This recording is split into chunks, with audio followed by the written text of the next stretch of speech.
Hey everybody, welcome back to another episode of Chaos Chronicles. I'm Dusty, this is my co-host Jordyn, and we're here to discuss all things the final episode, episode 6 of Ironheart, The Past is the Past, directed by Angela Barnes.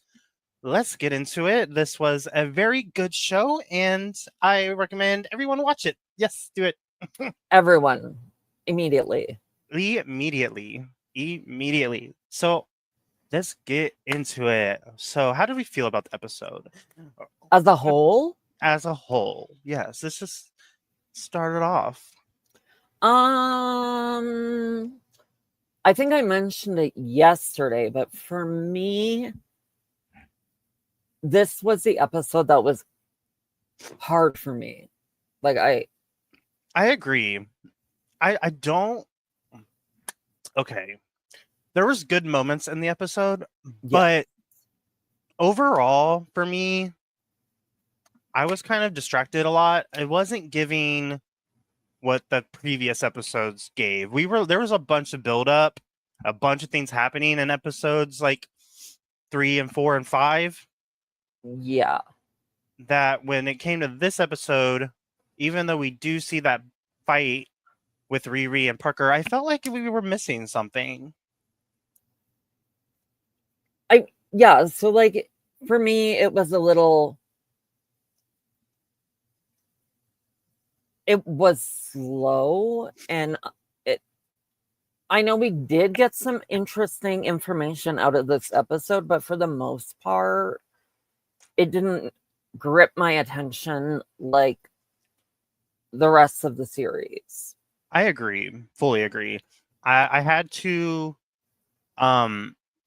pause a lot because I was like, oh, I gotta check this. Oh, I gotta check that TikTok my friend just sent me. Hit the pause button real quick.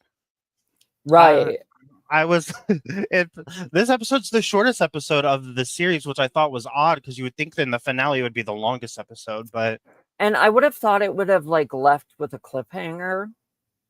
Yeah. As the potential opening for possibly a second season. I don't know if that's happening or not, which is why I'm just saying right now that it was the season finale till we get full confirmation. Yeah. But even if so, it should have. You look at like, I'm going to compare this to Agatha All Along, where the ending kind of left like it could be a second season. Yeah. Whereas this one didn't hang like you would think it should. Right. No, the episode at the very end, like, okay, so let's just get into talking about some of the meat here. Let's go to the very end of the episode. Let's just skip right there real quick. At the very end of the episode, we see that, well, actually we can't. Never mind. Let's actually don't do that because we have to talk about the things that happened prior before we get to that. But the end cutscene, like the end credit cutscene, that was interesting. And I don't know what that's either giving a segue to a season 2 or it could easily go into a movie. Yes, I was about to say go into a different movie. Maybe an Avengers movie, because now that Manifesto is here and we know that he's going to cause chaos, so shit's going to go down. We see the first encounter with Mephisto. Whew. His names are hard. Yes, they are. Mephisto's first appearance was in Thunderbolts, which I haven't seen yet. I haven't either, and maybe we should. We're definitely going to do we're definitely doing it. Yeah, we were talking because obviously, like, there's a lot of shows coming in the pipeline that aren't coming. That like, there's going to be gaps in shows that we're covering or whatever. So, as a segue, later on, we're probably going to do movie reviews and stuff just to give you guys at least one episode a week or a live stream. I mean, yes, definitely. And yeah, Thunderbolts will be on the docket when we can find it and it's available to watch. But now we see him. We saw him in that movie, which I didn't know until I looked it up. But now we see him in here. We see him at the beginning of the episode when he first encounters Parker and offers him the deal, which offer Parker's money eyes lit up. I like Manifesto, and I even have said it multiple times to you. Haven't mentioned it yet here just because, but I see a lot of I see a lot of Lucifer, Satan energy from the form that is Manifesto. Mm-hmm. Just with his like deals and shenanigans. Right. What my question about Mephisto is how does he target his prey? Like, how did he pick Parker, like a minor theft? I think it was minor thief. I think he probably picked Parker because he had to been like in a down and out place and knew that an offer like this would get the job done. Like going to Parker and offering such a deal when he's so vulnerable is probably why Parker was chosen. I definitely could get on board with that. I think Mephisto's targets are probably people that are down and out, desperate, very, very like they'll jump on any like deal kind of person. So I think you're right. Actually, I don't know how he figures that out. I don't know how he like finds that information out, or I think it's like, ooh, that's what I mean. That's what kind of made me feel like it was like a Lucifer. I wonder if he has some kind of power, like world energy, because right. It was he's a demon. Offer he can, yeah. He's a demon. It's an offer he can't refuse, like you were just about to say. Yeah. But yes, it's but also like Parker was very vulnerable after the situation with Daddy. Yeah. His dad's a piece, though. A piece. And what we finally did see this episode was the cost of this deal. Yep. And I want to know also, just bringing up Mephisto, like it's like in general, what is happening to the people that have these deals with him? What is actually happening? Is he like draining their soul? I feel like it's draining some kind of energy, because even throughout Ironheart, we started to see that Parker was getting more and more disfigured in a sense. Like the scarring was starting to show. It wasn't so bad at first, but as we've like moved on or whatever, I have noticed we have started to see the physical changing with like the scarring and stuff with Parker. Right. Well, yeah, we also see a big physical change. Like, is he becoming a demon during the fight with Riri? It's like he's taking his soul, his energy. That's what it seems like to me. It also seems like he's completely changed, like he's becoming something evil. Like he didn't look like a human necessarily during that fight with Riri at a moment. No. It looked very sinister. Eyes were black. Teeth were rearranged. Yeah. Facial features were different. So I think maybe they're becoming a demon. The cost.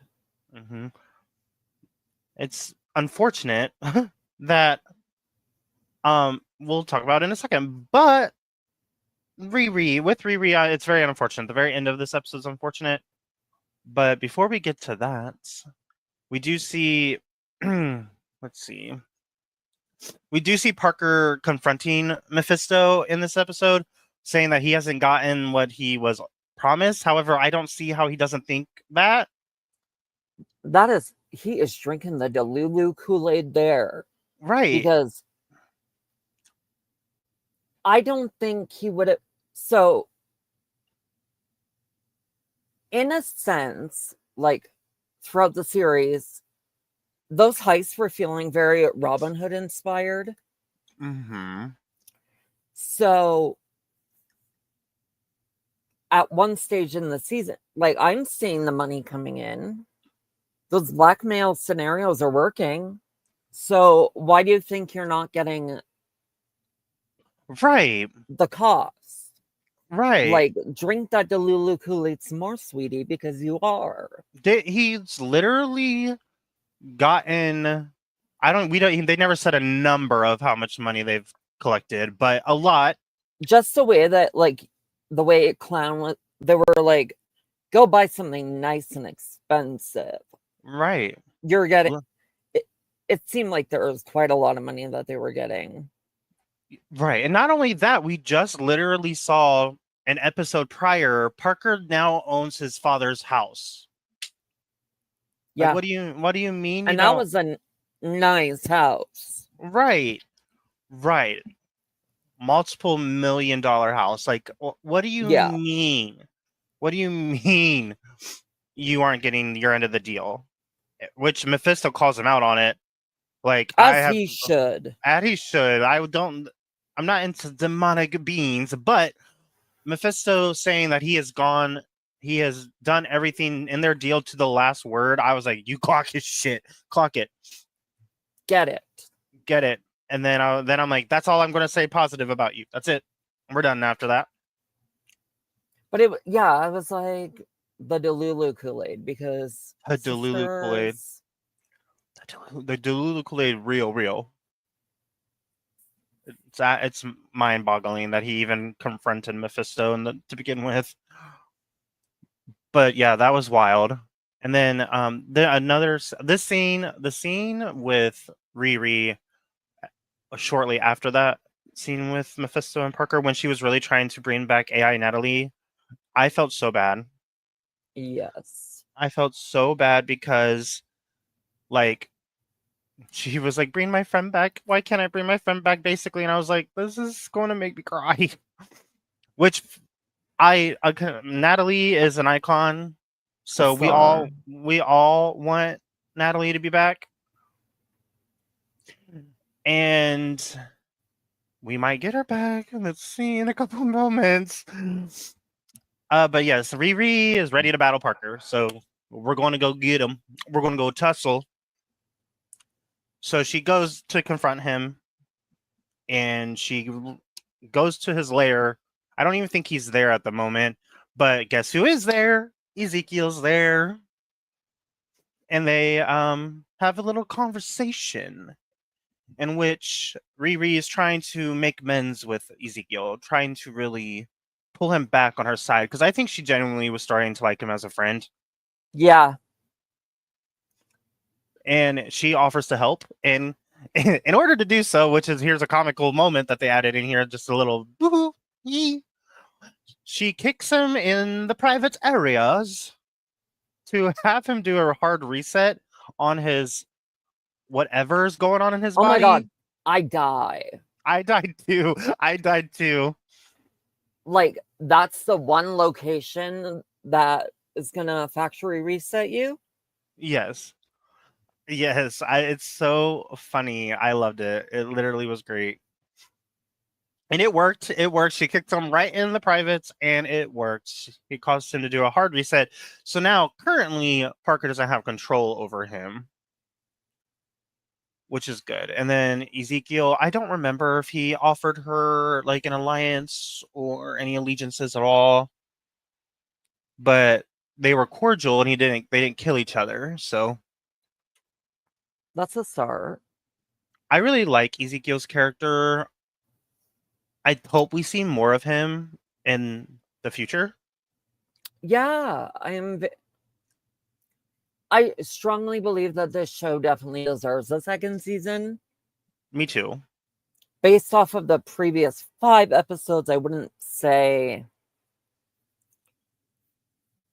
6 was Helping. riveting. Yeah. Yeah. I wouldn't say the finale was riveting either. I think that the finale was just okay. It gave us like a closure in a way because we did see the fight with It Parker did and kind of Riri. But little bit. A little bit. It wasn't as powerful as episodes 5, 4, and 3. Those episodes were fire. Literally amazing episodes. They were written so well as well. Yes, I've loved the writing of this. I've loved the culture that we see. I've loved the cast of this show. I think this is like a 10 out of 10 casting. Everyone's iconic. Dominique is amazing as Ironheart. Lyric is amazing as Natalie. They're all. Oh, also Regan, my girl Regan, who plays Zelma, her Instagram's lit. You need to go look at it. It's lit. She's iconic. I love this lady. I'm gonna have to look her up. Her name's Regan. Oh shit, Aaliyah or something like that. Aliyyan, I think. Aliyah. Sorry, it's Aaliyah. Sorry, Regan Aaliyah. She's a queen. Her Instagram photos are lit. I love them. So while you look her up and you're going to be like, that's a diva, we finally get to the point in the episode where we finally get to the Riri and Parker battle, which we've all been waiting for some time now, several episodes. And it's magic versus magic, baby, where she reveals to him that she also has magic in her suit this time, and he is big mad. Big mad. He's like, why? How'd you get it? What you do? And they fight. And I loved the fight. I literally thought she was going to lose the fight, and I was getting nervous for our girl. But her last resort defense mechanism with that hologram was iconic. I literally did not know it was a hologram. I literally thought she was about to die.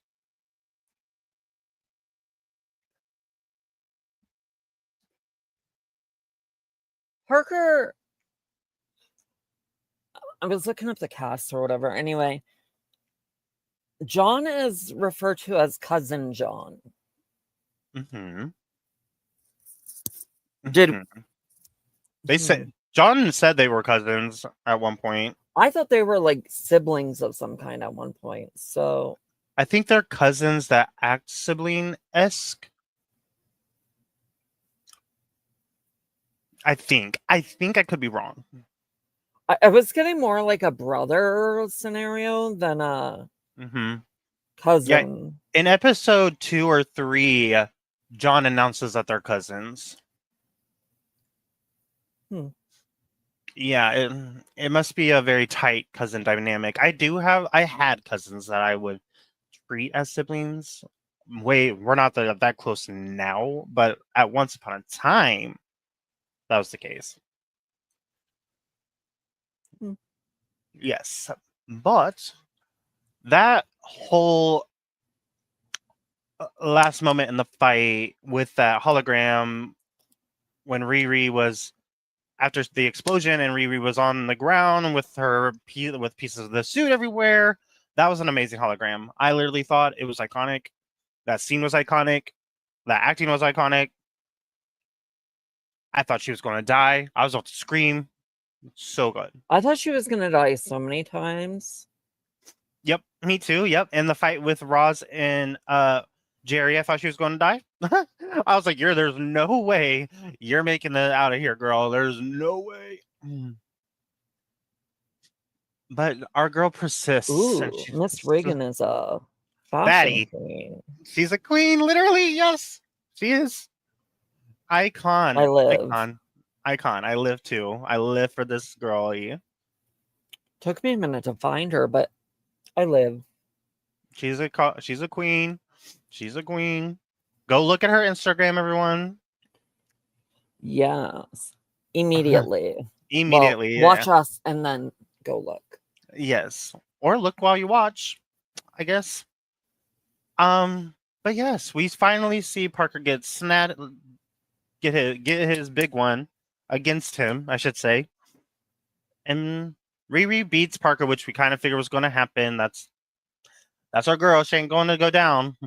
And she snacks the hood. And I don't know what happens to the hood. Oh, shit, I'm spilling water. I don't know what happens to the hood after she takes it. I mean, I know that she had it when she meets Mephisto.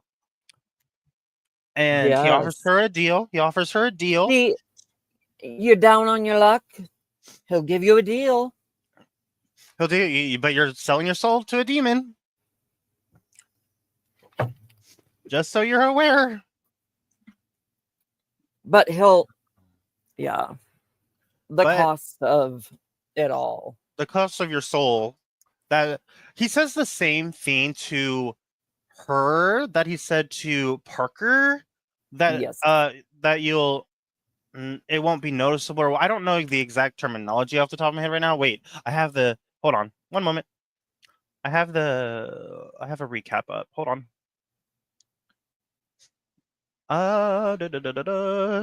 He said barely notice. He said the same thing to Riri, but in all honesty, would you barely notice that? I would not. I would seriously notice that. I started to seriously notice it throughout Parker's energies. So yeah, and it's funny because it's like painful too. So it's like, oh yeah, it looks painful. You barely will notice as you're in pain. It kind of was giving. They kind of look like burns. It does. See, like demonic. A second degree, a second, or even like third, just the way, like with the scarring of it. Right. Yeah. It does look like burns or some kind of scarring, and it's demonic. Just saying, scary, spooky shit. But well, it would be burns if it's a demon from Heckish. Yeah. So true. But yeah, and I think I don't know where he's from. Actually, I don't know if he's even from this dimension. I don't know where Mephisto manifests from. Manifesto, where are you from? Mephisto, where are you from? Yeah, where is Mephisto from? Mephisto. If we could say the name correctly, I guess. Names are hard again, guys. They're hard. Okay? Don't come for us. But yeah, Riri accepts the deal, but she accepts the deal to bring Natalie back, as in her AI Natalie. Desperation. Would you accept a deal with a devil to bring an AI back? No, me either. I don't care who it is. It could be my best friend. It could be my lover. I don't care who it be. For AI, I am not selling my soul. Girl, bye. Mephisto was a Spider-Man villain?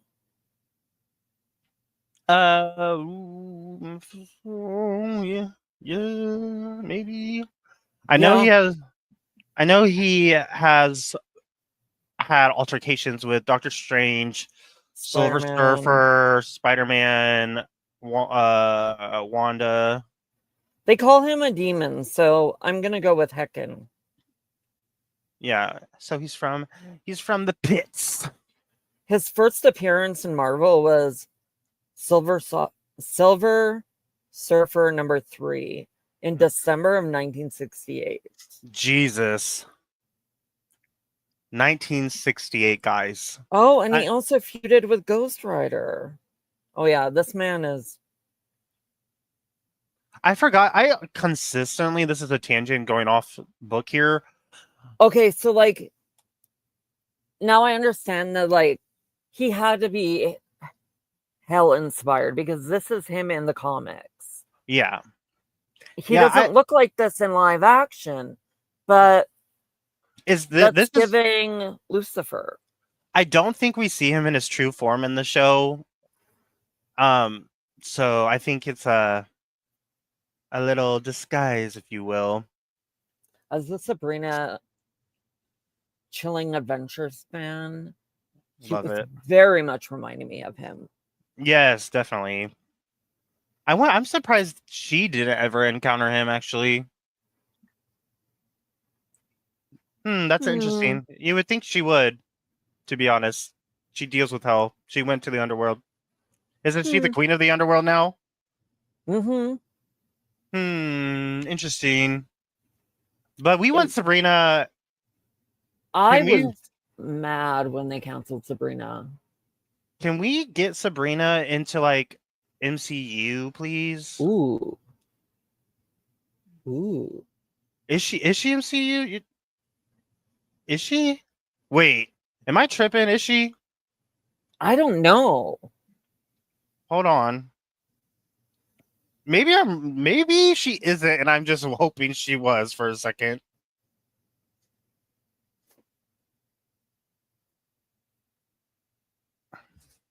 Can that be canon? Can we bring her into this?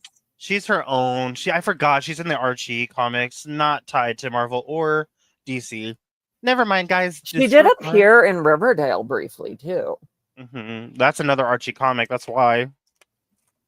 Well, they're neighbors, Greendale and Riverdale. So true. And are the Archie comics based off of Archie that was in Riverdale? I don't know. I didn't watch Riverdale. I didn't either. It was not. I think I tried it season 1, but it was not my tea.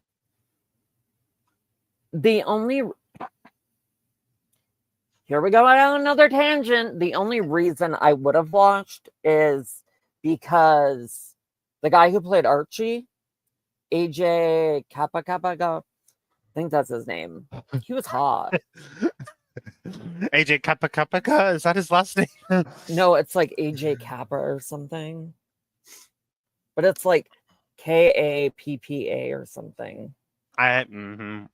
We can't pronounce names here. Whose name will we butcher next? All of them. Who knows?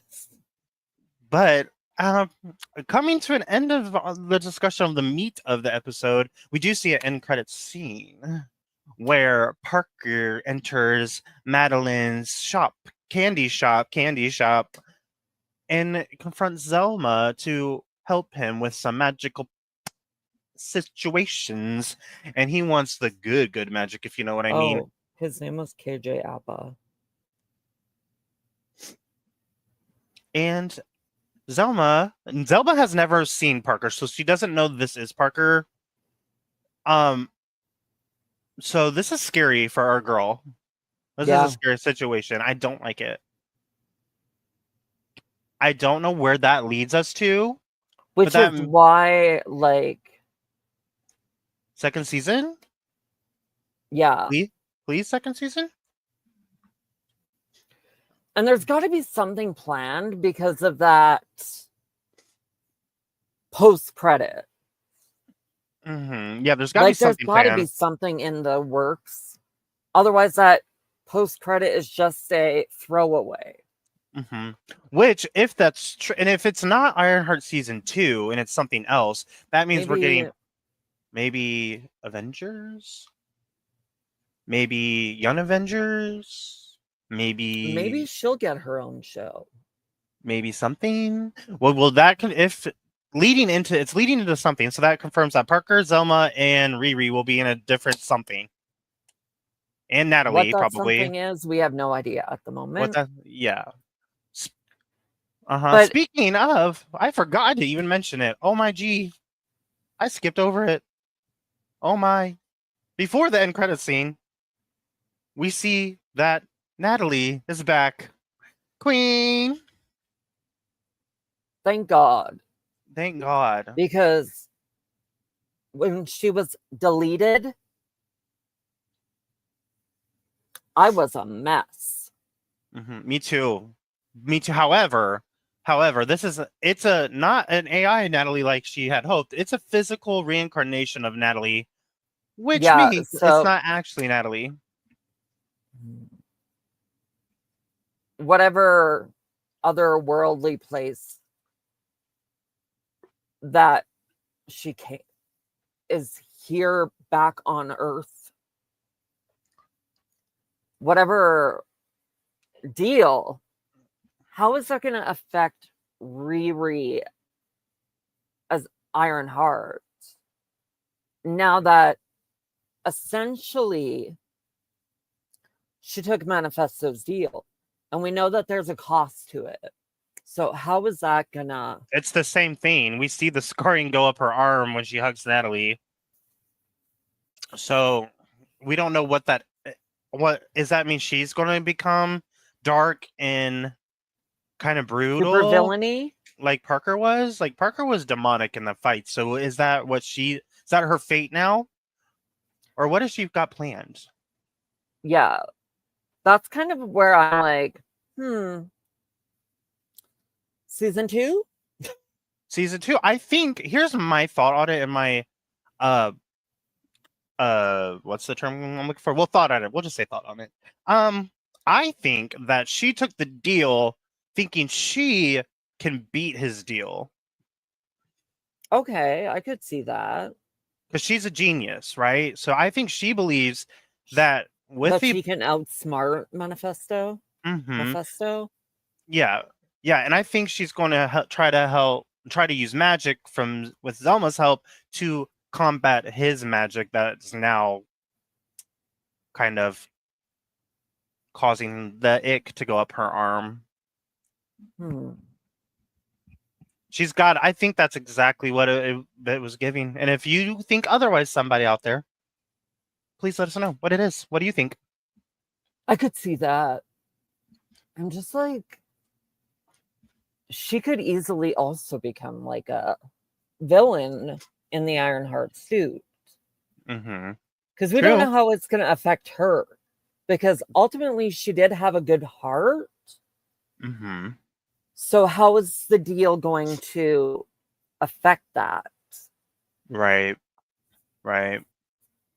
We don't know. But that's the episode. And that's where we left off. And we don't know what's going to happen with Ironheart.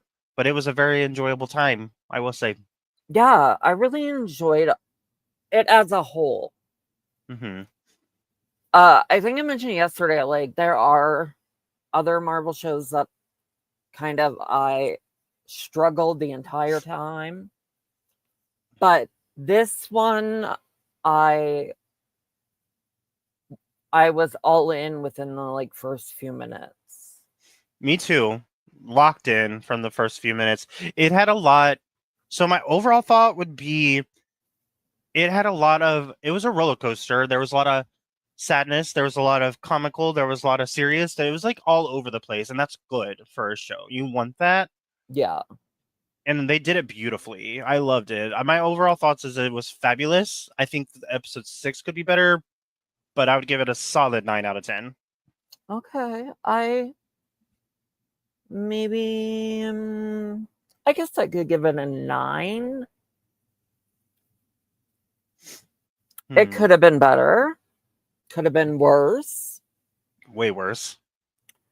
I really like the undertone of grief. Just feels relevant to everything in the world right now. And so, in that sense, I think it might help a lot of people who could be dealing with the grief. It definitely could, 100%. It like the whole show is like the steps of grief, because literally there was anger, delusion, there was all kinds of things going on. I think at the end, by the time we get to the end, I do think that Riri is finally resolving her. Finally starting to resolve it seriously.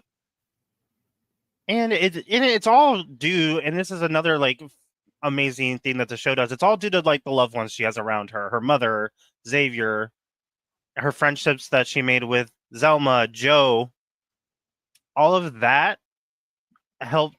It's basically saying with those that are with you and around you, you can do anything, and you don't want to do it alone, girl.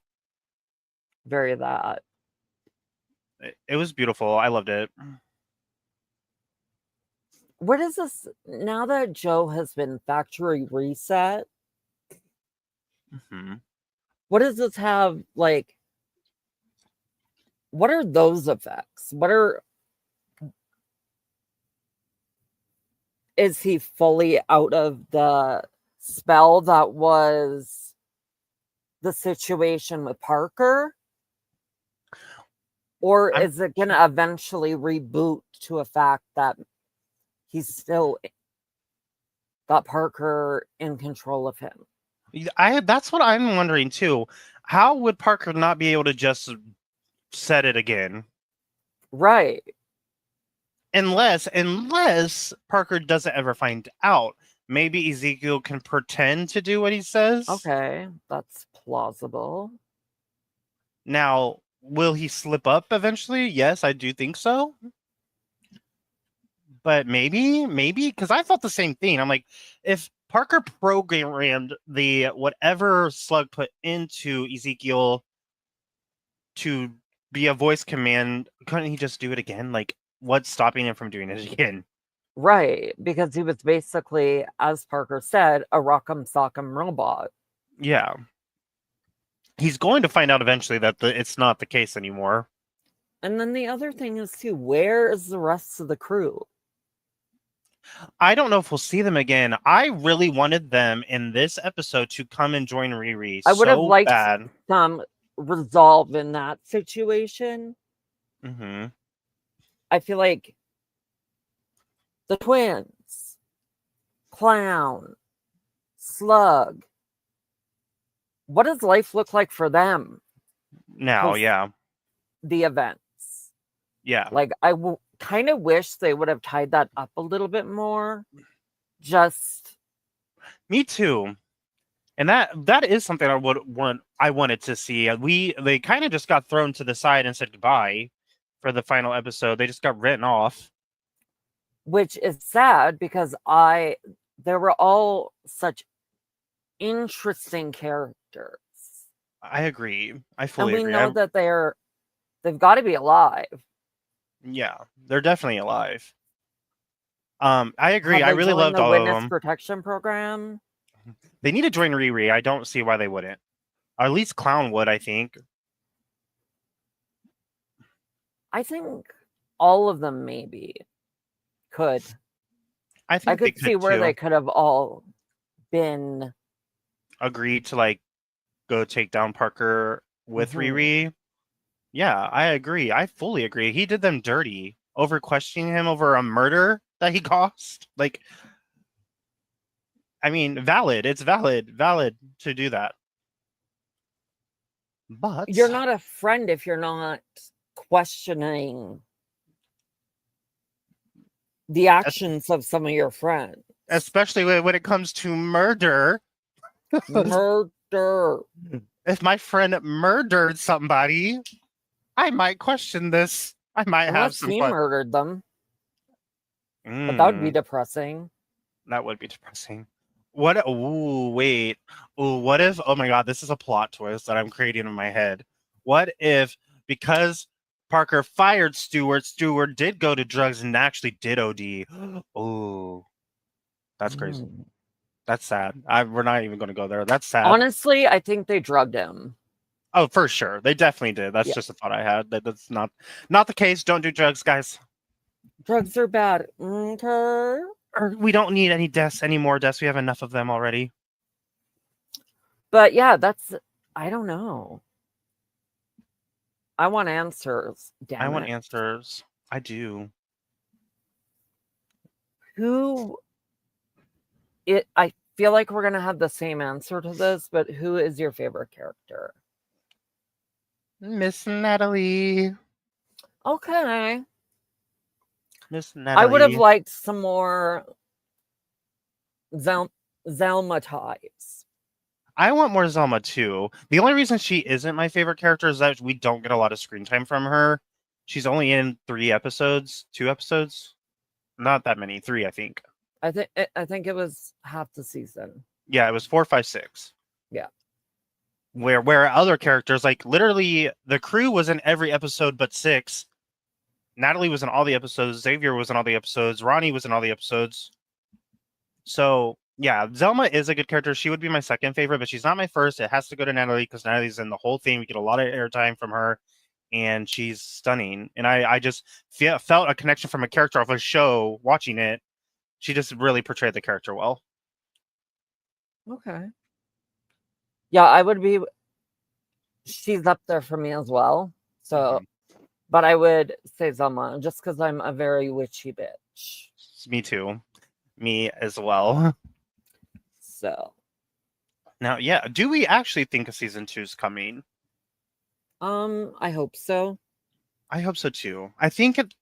I am a little worried for it just because of the fact that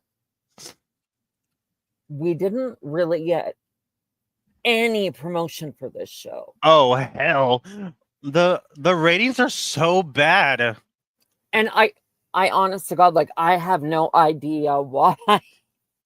Why are they so bad? Rotten Tomatoes 76, IMDb is 4.3 out of 10. If any indication, maybe we'll see the characters in something else, but I fear that they could be cooked based off the ratings. And oh my god, the Google reviews. Oh my god, the rating for the Google reviews is 2.5. What are we watching, y'all? I don't get it. And I'm not saying that to like blow smoke up Disney and Marvel's ass, but it was well written. Cinematography was gorgeous. Everything about the show, the talent, the cast, every single one of them delivered. So I do not understand why it's getting the flack that it's gotten. And I think we've said that from the get-go that I don't know. I don't get it at all. I'm sad. That's saddening. Now these characters could show up. Because we have Young Avengers coming somewhere in the pipeline.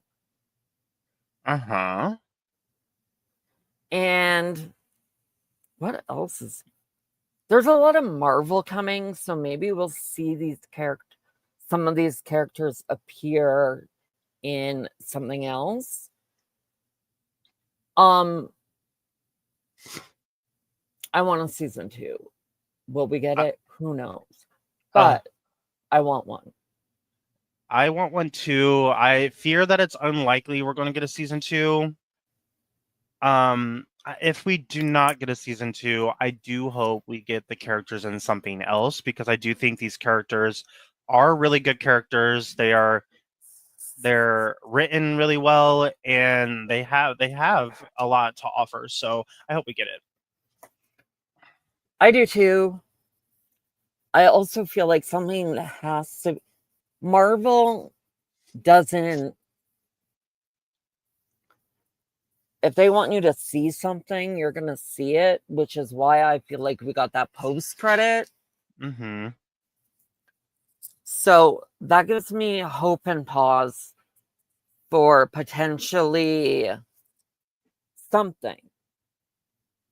So yeah, something is in the works, and if we don't get anything, I'm going to be big sad because due to that end credit scene rather. Yeah, because I want to know. I need the deets too. You can't just give us a cutscene at the end and be like, set up for something that you're never going to get, baby. What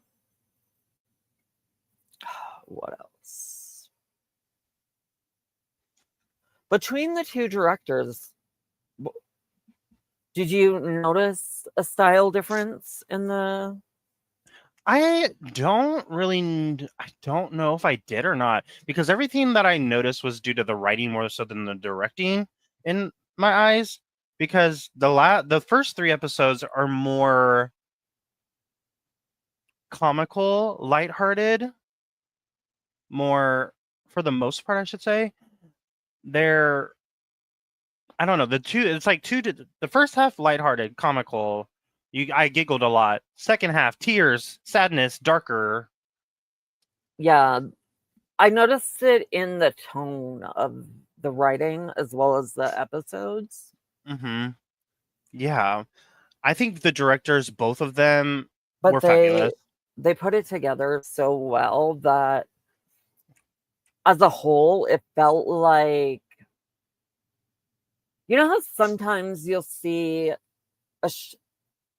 I see it in Star Wars where you can totally tell it's a different director. Mm-hmm. Whereas I didn't, it felt like the two directors worked together very closely to Mm-hmm. bring out the entire vision.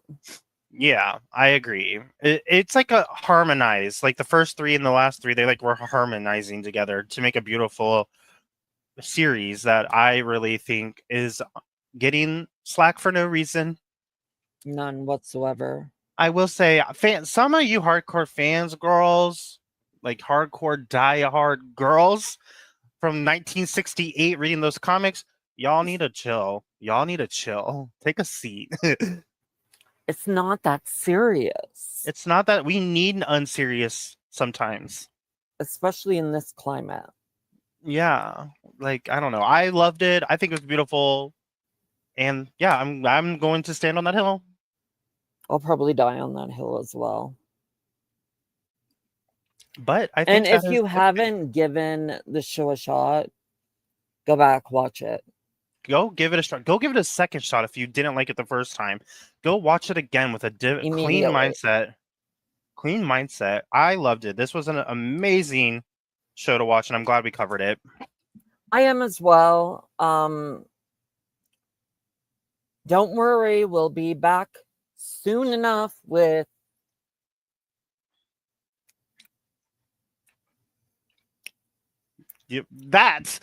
that we are coming back. We already have something planned for you guys, and I forget what it's called. It's just a matter of what day we're gonna do the live streams.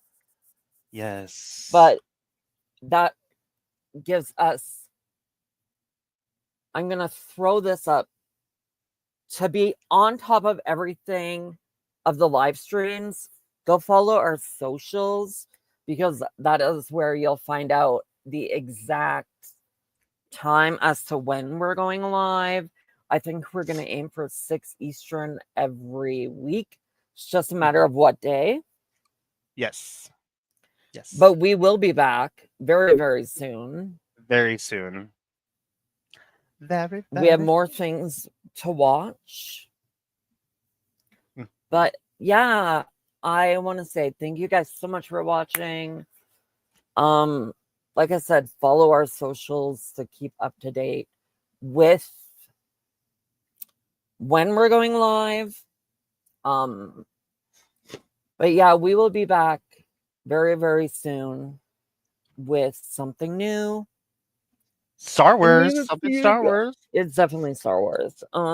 We'll see you guys very, very soon. Bye. Bye.